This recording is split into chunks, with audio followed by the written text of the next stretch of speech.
Yeah, man. I'd say laying on the battlefield, bleeding out, right leg basically vaporized, femoral artery severed, leg shattered, a bunch of other injuries I was dealing with in a full blown, gunfight, ambush, 12 US casualties, three of which were killed. So it's a real bad day at the office. And, you know, according to medical science, I should have died that day outside of just the traumatic injury at the point in time. But there was a whole host of complications that I went through during my extraction, eventually arriving at Walter Reed. But in that moment, laying there, knowing that I was going to die, there was no question in my mind. Like, this is it. You don't survive this kind of femoral bleed, and where it was located, and a seemingly an inability to stop the hemorrhaging. This is it. And that's a unique emotional roller coaster ride to go on.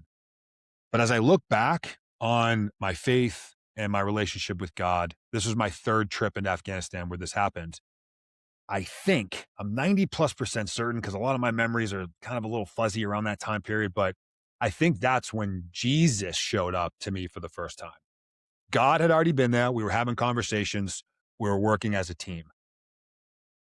On the battlefield was the first time that I can recall Jesus specifically. And the vision, it's still crystal clear. Like, Wow. literally came into my soul, grabbed me by the sides of my face, like by my ears, looked me dead in my eyes, and just simply said the two words, "Not yet." That Wow. is what I heard on the battlefield. Wow. And the translation to that for me is like, nah, dude, like now ain't it, because you got some things that you need to do. In fact, I have some things that I need you to do. And we're about to get to work for real. This That's what gave me this that gave me translated to goosebumps, for man. me. Yeah. So that's where it began. Yeah. With the faith journey post injury was literally on the spot within the first 3 minutes of impact. Boom, that happens. And then that it didn't stay with me that viscerally throughout my entire extraction. But certainly in the early phases of Walter Reed, when I got there, straight into the intensive care unit, I was battling all the infection. My mother, father, younger sister, they were there. They were told, like, this is literally minute to minute. He's probably not going to make it. I was in full blown septic shock, multi system shutdown. So they were preparing for the worst. Yeah. That point in time is real hazy, real fuzzy, but the glimpses that I can recall now talking to you today, man, is like God was right there. Jesus was right there with me, and we were talking. We were having conversations, and it was a lot of, "Hey, do you think I'm going to be able to make it through this?" And it was, "Yeah, you are. And it's going to be really hard, and you're going to go through a lot of pain and a lot of suffering and a lot of struggle. But I'm right beside you. But I need you to want it as bad as I need you to be able to do it." And so it was a team effort, and that stayed with me not only throughout my entire time at Walter Reed, but also once I got into recovery, prosthetic, living life upright, all the failures and frustrations and setbacks. Like, I was already relatively driven, dedicated, capable, Green Beret, doing things, and that's great, and strong and fast and MMA. Okay, got it. Like, check all those boxes. But I had a whole new arsenal of capability that I didn't realize was there, and that came by virtue of Jesus into my world.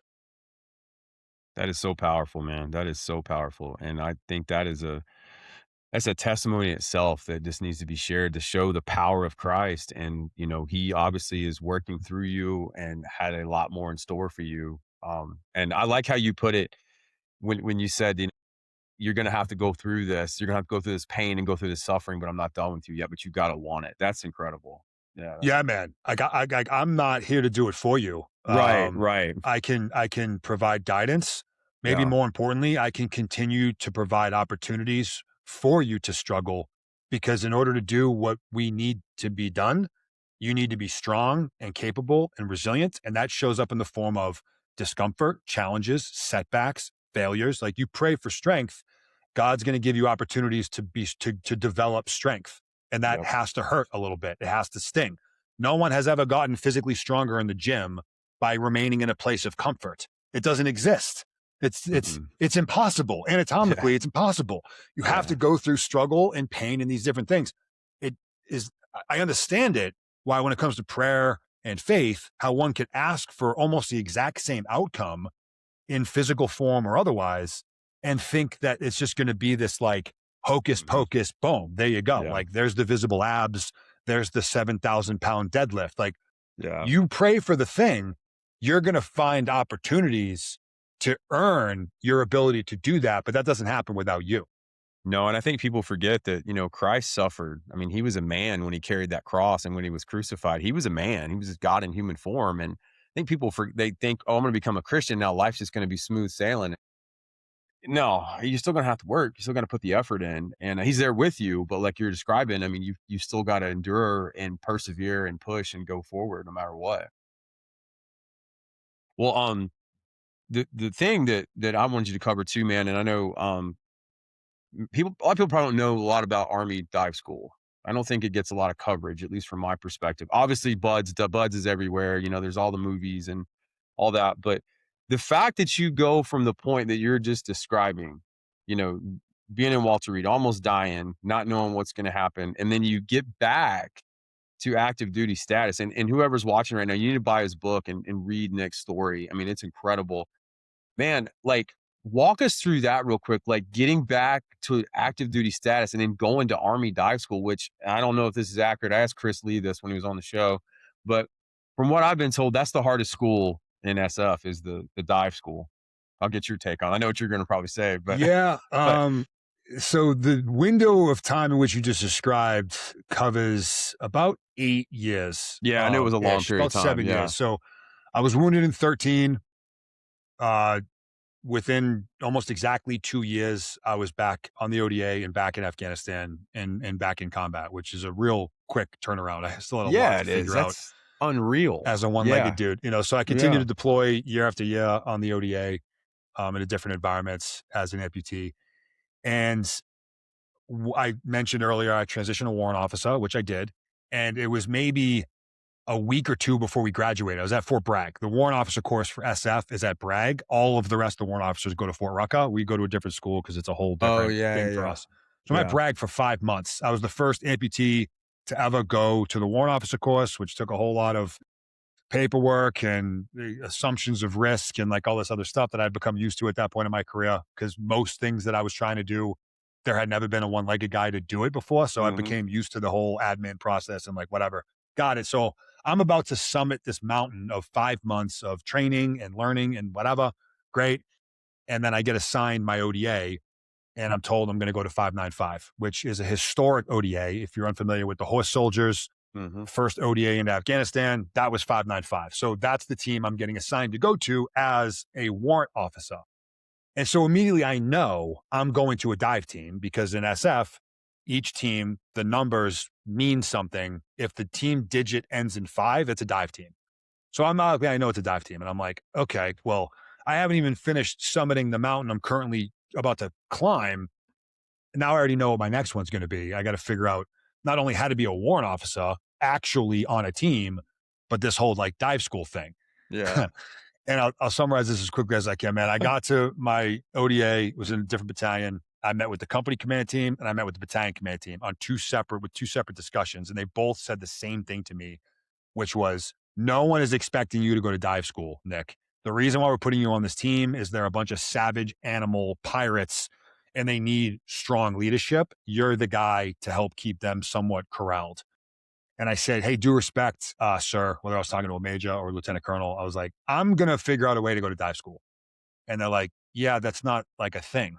That one-legged guys don't go to dive school. And I'm like, listen, if it is a requirement to be on that team, which it is on a dive team, I will not Mhm. be treated any differently, especially when you put me in a command position. Like that's just Yeah. not going to work. So I'll take care of that. I'll figure it out. Like I'll let you know how it goes. And they were both kind of like, I guess this Nick guy is equally crazy as we kind of thought he might be because they had just met me. And so, Yeah. long story short, I had to go through a crazy administrative process to be able to get cleared to go. I had to go through a brutal train up with my team. And then I had to pass pre scuba, which is brutal in and of itself. And then eventually I get to dive school. This is in 2020. Okay. which is a 6-week program. I was hanging on by a thread the entire time. I would also argue that CDQC, the Combat Diver Qualification Course, is the most difficult school in the United States military. Certainly, the Army. We all have the branches, all have their equivalents. They're all relatively the same. And I can make that argument because while I've been in schools and environments where you are hungry, you go without water, without food, without shelter, without warmth. In dive school, you're going to go without something that you need more than all those things. And that's a little thing known as oxygen. And so it sucks. It pushes you to your absolute limits.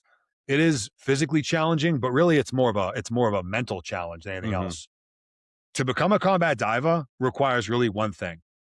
You have to be willing to sit at the bottom of a pool out of air and look the devil in the face or look your adversity in the face that is screaming at you to bolt to the surface and just simply say, I would rather die than quit. If you're willing to do that, you can be a combat diver. That's it, which is, of course, easier said than done. So, yeah, I managed to get into the course. I managed to pass the course. But listen, dude, I've done plenty of firsts in my career as a one-legged guy. Becoming a diver was nothing more than it being a standard to be on a team. It doesn't Mhm. matter how many limbs you have. This lifestyle, this job, this profession has standards, and you Yeah. either meet those standards or you don't. And it's black and white. It's not personal. This is business. Thank you for what you did. Thank you for your sacrifices. This is not the job for you, and it's time to find something else to do in life. That's it. Yeah. Well, I mean, it was kind of I know it was a snapshot view of the whole school, but you think it's kind of ironic when you first started your journey and you go in the recruiter's office and you want to be a SEAL, and then all of a sudden you're going to Army dive school, Man, I never and you, actually thought about it. Yeah, that's a good yeah, point. yeah. Yeah, So you ended up kind of did it anyways, but kind of yeah, did it.